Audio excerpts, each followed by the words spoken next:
Homelessness 2.0, day 53. I might as well just put you down here. Realized some of my shots yesterday weren't necessarily the best, but it's whatever. It's life. Oh, man. So, this is the end of the meat. Get the bacon and cook that up. Gonna grab some of these bad boys, dump this whole thing in there. Gonna use some nutritional yeast, good stuff. Oh, what else? I'll probably try to. Ooh, let's see what I've got for hot sauces that need to be emptied. If I've even got one. That would probably work, but it's a little much. Yeah, I think I'll use it anyway. I'll try to dump out like half of it, but drunk and jerk, baby. Oh yeah, where's my? There it is.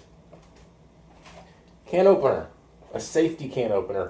When you use these, they're great because you don't end up with like sharp edges. It's just kind of like, let's get some stuff out of the way here. But like right here at the top, it's almost as if it just unglues it. It's great.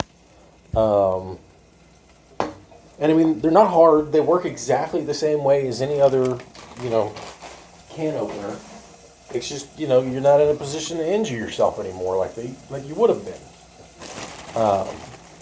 So that's really handy. And they're about the same price too. So like that's also the thing. Like sure, you can get like the super duper cheap ones for like $1, but you're dealing with like I think this was like 10, maybe $15. I think I got it on Amazon. But I mean like that's the crazy thing. It's like you're getting something that is good quality. It's really ergonomic. Feels good in the hand. It does exactly what it says on the label. And it's not so overpriced that it feels cost prohibitive. Like I remember when I was a kid, I used to have an electric can opener. Now I don't know if that made me and my family bourgeois or whatever, who knows, but all I do know is that it had that jagged ass cutting edge that, you didn't want to get your fingers anywhere near because you were just going to slice yourself open. I didn't want to do that. And I had already had, really, even the not so crappy $1 ones, like the weird big handled, almost like pliers versions. Those never wanted to work well. They worked, but not well. A lot of times, they wouldn't even work. Or, you get something like a really small can, and it would have a hard time digging in it. It's just like, it felt like, the entire process felt like a chore. Not with this. This is Bartelli. Again, I don't know how much it costs. I'd have to check. I think I got it on Amazon. I'm trying to spend less money on Amazon now, just in general, but it depends on circumstances, of course, and need and so many other things. But, when you're poor, when you're homeless, when you're dealing with so many different things, and, because, my Amazon account is attached to my phone account, so my Amazon Prime comes with my phone, even though I don't like that shit. I would never want that. I feel that is essentially an anti-net neutrality behavior. Because then you're producing all these little packages that are associated with just having internet in the first place. And so then it gives priority in one way or another through this one channel or this one provider or another, and I don't like that shit. But nevertheless, I do what I can, but that's also another thing too. It's like I don't always have the options that I want. You work with what you got. You go to the grocery stores that you can afford. You don't just go to, the farmer's market. I mean, what if the farmer's market is only open, one day a week at a time when you're, at work or something?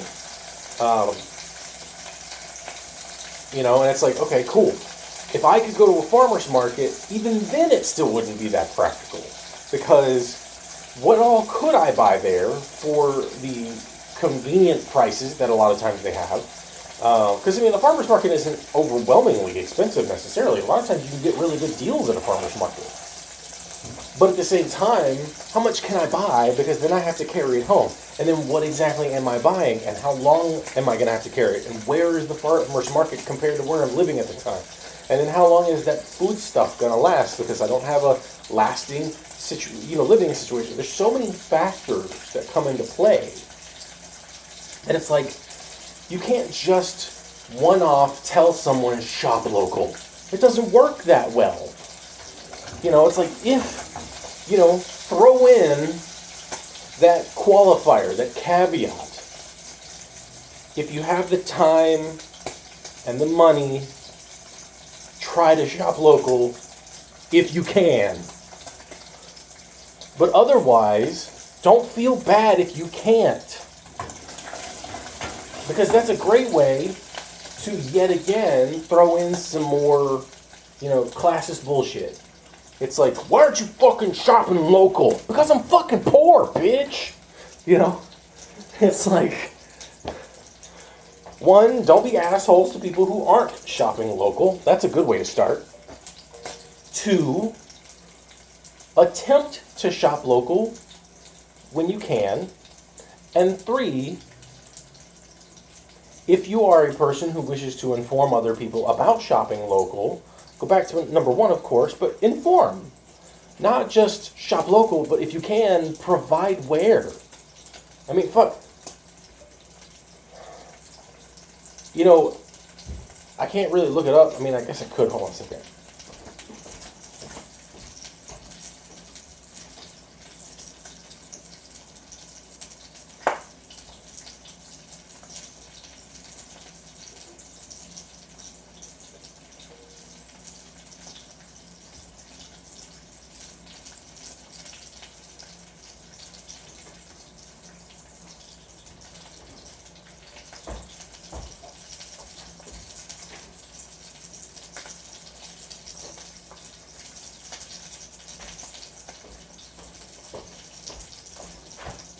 I'm back. So there's actually a website called shoplocal.com. I don't know how it runs yet. All I know is that it automatically input my my zip code.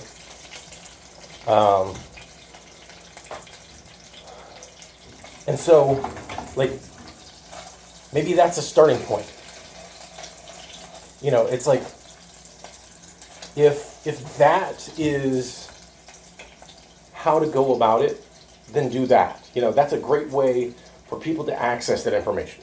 Is if you can go to shoplocal.com.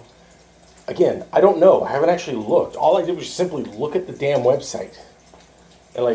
And from what I could gather just from the brief introduction that I got there, it looks like it's doing exactly what I was thinking of, which is like curating local stuff where you can buy stuff for cheap, which that's awesome. That's exactly how it should be.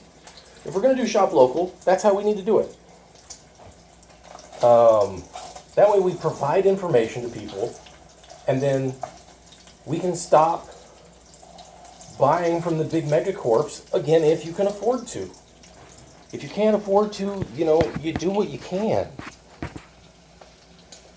And do your best not to feel guilty about doing so. It's like The Good Place. It's kind of a spoilery thing, but at the end, they talk about how, well, there's definitely a bit of a spoiler, but in the last season, they talk about how nobody's gone to the good place. Surprise.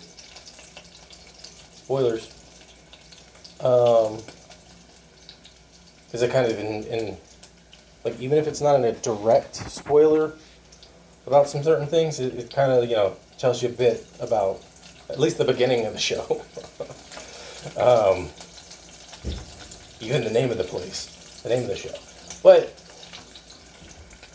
they talk about how, there's so many decisions that one has to make in life that, for all intents and purposes, based on the system that is built within the world, within the universe that is the good place, nobody gets to go to the good place. And so they, there's some like politics and law like stuff that happens later, and but I mean the show covers so many things that are like that. They cover law, they cover philosophy, stuff like that. And it's like if you can't always make the best decisions. Even if you do everything you can, it doesn't necessarily mean that what you're getting is exactly what you were hoping for.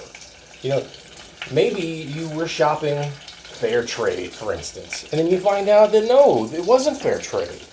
It's not your fault, and so you shouldn't be punished for it, and thus you should not be sent to the bad place. But I mean, at the same time, it's like, same thing that goes on in this world, and obviously that's the whole point of the show. It's to kind of talk about reality and how reality doesn't always just play out like you think it will. Cut up this bacon. I should have cut it up before, but it's whatever. But I got paper plates for a reason. I'm sitting in the storage unit. And I was like, I'm going to get some paper plates because I've got stuff I got to do. Whatnot. So, yeah. But, it's like you can't, there's no way for you to know everything. You can't know everything about, where a food comes from and all this stuff. But you can do what you can. And even if you're being lazy, it doesn't necessarily mean that you're being bad. Laziness is one man's efficiency. It's like, I'm lazy, I'm sure to a lot of people. What am I doing? I need to do this anyway. It's like, why am I moving the one thing out of the way that I need to actually put back? But anyway. I don't know how good Bush's is when it comes to how they treat their people, so many other things. And you might say, well, you should look into that. And maybe I should.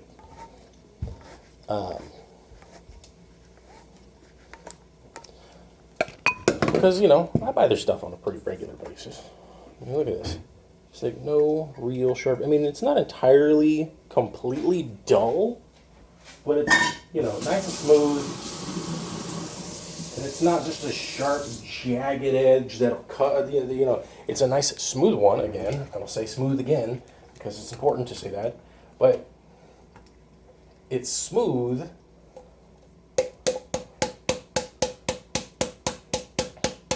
So that it doesn't, like, catch on your finger or something. Or catch on, a tiny little cut that you already had. Or, a piece of your flesh somewhere just because it happens to be curled up a certain way or something like that. So it doesn't catch on you easily and thus potentially cause that injury that it, And so having that smooth edge, for one, helps. And then the fact that